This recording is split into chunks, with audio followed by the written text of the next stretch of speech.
तो हम लोग क्या बात करेंगे? What is efficient place. Purvanchal को, भारत को अगर विकसित करना है, पूर्वांचल की पर कैपिटा इनकम बढ़ानी है, दो बात चीज़ें बातें करेंगे। दूसरा तीसरा सबसे बड़ा डरना, डर। तो आप लोगों को पहली बात तो डरना है ही नहीं, किसी चीज़ से नहीं डरना। जब भी कोई क्वेश्चन पूछें, बात करें, जो मन में आए तुरंत निकालिए उसको। या फिल्टर मत लगाइए। फिल्टर कौन सा लगता है आप लोगों का? कहीं मार तो नहीं खा जाएंगे, कहीं कोई सर बुरा तो नहीं मान जाएंगे, कहीं हम मूर्ख तो नहीं लगेंगे, ऐसा क्वेश्चन पूछ दें कि मूर्ख लगे, होशियार ना लगे। ये सब चीज़ों तीनों पॉइंट हैं, बिल्कुल हटा दीजिए। हम लोग रोशनी में पिटाई नहीं करते, एकदम अलाउड नहीं है, पहली चीज़।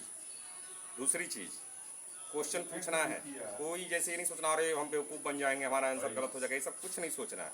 ऐसा क्यों कह रहा हूँ? जैसे ही आप फियर मोड में आ जाते हैं, आपका लोअर ब्रेन एक्टिव होकर आपको केवल डिफेंसिव मैकेनिज्म कर देता है। डिफेंसिव मैकेनिज्म, वहाँ क्रिएटिविटी खत्म हो जाती है। केवल आप फायर फ्लाइट मोड में रहेंगे। जैसे अगर आप किसी जानवर को, शेर सामने आ गया तो क्या होंगे, वहाँ पे आप गणित का क्वेश्चन सॉल्व कर पाएंगे? अगर शेर आपके सामने में खड़ा कर दो और गणित का क्वेश्चन दे तो सॉल्व कर पाएंगे? नहीं। बॉडी का मैकेनिज्म किस मोड में आ गया है? फियर मोड में, और अपने सेल्फ डिफेंस में। बाकी सारी चीज़ें उसकी बंद हो जाएंगी, केवल एक ही चीज़ उसका रहेगा, कैसे बचना है ज़िंदगी को। समझ रहे हैं? तो वह क्रिएटिविटी नहीं हो पाएगी। इसलिए डरना नहीं है। क्यों मैं बोलता हूँ डरना नहीं है? इसलिए नहीं डरना है क्योंकि फिर वो आप क्रिएटिव मोड में नहीं आ पाएंगे। तो बिल्कुल किसी चीज़ की डरने की जरूरत नहीं है। रोजी रोटी आपकी चलेगी, बिल्कुल चलेगी, निश्चिंत रहिए आप। ठीक है? भारत सरकार की जिम्मेदारी जरूर व्यवस्था करता है, हर व्यक्ति को भोजन व्यवस्था करेगा वो, और करता है, डायरेक्टली इनडायरेक्टली करेगा। ठीक है? उसके बाद आप जहाँ रहेंगे, भगवान भोजन का व्यवस्था करेंगे, तो उसकी बिल्कुल चिंता नहीं करनी है। रोजी रोटी की मेहनत करना है, डरना नहीं है। ठीक है जी? अब आते हैं व्हाट इज एफिशिएंट प्लेस पे। ये तारीख यहाँ क्या लिखी है? 12 तारीख। आज तारीख क्या है? 18। तो अगर 12 तारीख यहाँ लिखी है और 18 तारीख आज है, तो हम लोग कितना दिन पीछे चल रहे हैं? 6 दिन। तो वर्ड इज एफिशिएंट प्लेस। तो अगर हम 6 दिन पीछे चल रहे हैं तो क्या हम एफिशिएंट हैं? और जमीरा एक ग्राम पंचायत है जो कि पूर्वांचल में है, जो कि उत्तर प्रदेश में है, जो कि इंडिया में है। ठीक? अब ऐसे ही आपके कितने सारे ग्राम पंचायत लगभग होंगे? 6,25,000 गांव हैं इंडिया में। तो ये 6,25,000 गांव में एक सैंपल साइज हमने लिया। इस सैंपल साइज में हम 6 दिन पीछे चल रहे हैं। तो हम एफिशिएंट है कि इनएफिशिएंट है? इनएफिशिएंट है। तो वर्ड इज एफिशिएंट प्लेस। उसी हिसाब से ये हर चीजों में दिखेगा। तो अगर आप देखेंगे हमारे यहाँ गरीबी है, वी कैन नॉट से it's a conclusive, but one of the, अगर देखा जाए तो ऐसे ही आपको देखेंगे जहाँ गरीबी ज़्यादा है वहाँ इनएफिशिएंसी ज़्यादा है, वहाँ रिसोर्स यूटिलाइजेशन गड़बड़ है। समझ रहे हैं? अगर एफिशिएंसी आ जाए, हर ह्यूमन रिसोर्स में एफिशिएंसी आ जाए, तो अपने आप वर्ड इज एफिशिएंट प्लेस, तो वो चीज़ उसको पर कैपिटा इनकम में, उसकी वहाँ की पब्लिक की इनकम में ट्रांसफॉर्म हो जाएगा।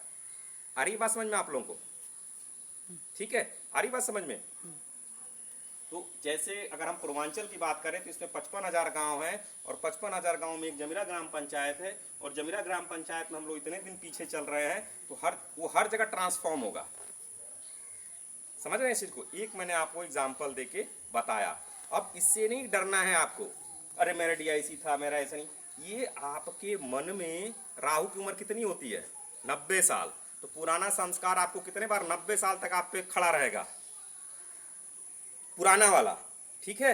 लेकिन हम क्या कर सकते हैं? अपनी ताकत, अपनी बुद्धि, अपने विवेक, अपने उससे धीरे धीरे मजबूत, जो 90 वाला जो पुराना लेके आया खत्म नहीं होगा, वो रहता है। क्या करेंगे? दूसरी शक्ति मजबूत कर देंगे। वृत्ति कर्म संस्कार वाली बात समझाइए, मैंने समझ में आया समझ में?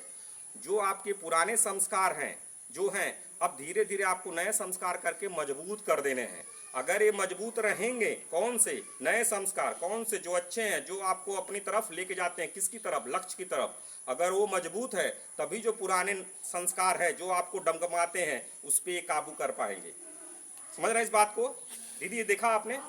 अगर ये कमजोर हो गया और पुराना वाला मजबूत रहा, तो फिर आप गोली खेलने लगेंगे, फिर आप जुआ खेलने लगेंगे, फिर आप ड्रग्स लेने लगेंगे, फिर आप घूमने लगेंगे, और ऐसे एक्टिविटीज में इन्वॉल्व हो जाएंगे, फिर शिक्षा से आप भागने लगेंगे।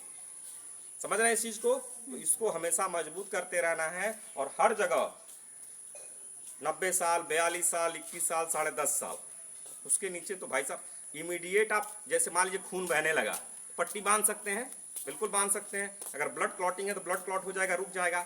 लेकिन अंदर कोई बीमारी ऐसी है जो खून कुछ हमेशा हर दिन में खून निकाल दे रही है, तब तो उस बीमारी का इलाज करना होगा ना। तो अगर उस हिसाब से देखा जाए तो कम से कम हमारे यहाँ 11 साल, और बहुत इस केस में किसी का बहुत मन एकदम शुद्ध हो तो 3 साल, इससे कम मुश्किल होता है। इसीलिए हम लोग हाथ जोड़ लेते हैं। लॉन्ग टर्म वाले में ही हम लोग इंटरेस्ट लेते हैं। मेंटरशिप में हमारे कोई मेंटरशिप प्रोग्राम 3 साल तो बहुत रेयर है, वरना 11 साल 21 साल ऐसे चलता है। क्यों चलता है मालूम है? क्योंकि हो ही नहीं पाएगा। क्यों? ब्लड लगा, बैंडेड लगा दिया, ठीक हो गया, बिल्कुल ठीक हो जाएगा, लेकिन जब तक आप अंदर से उस बीमारी का इलाज नहीं करेंगे, फिर निकलेगा, फिर निकलेगा, फिर निकलेगा। ठीक है? वृत्ति का संस्कार, गॉड इज एफिशिएंट प्लेस, और डरना नहीं है। समझ में आ गई बात? चलिए बैक टू लर्निंग।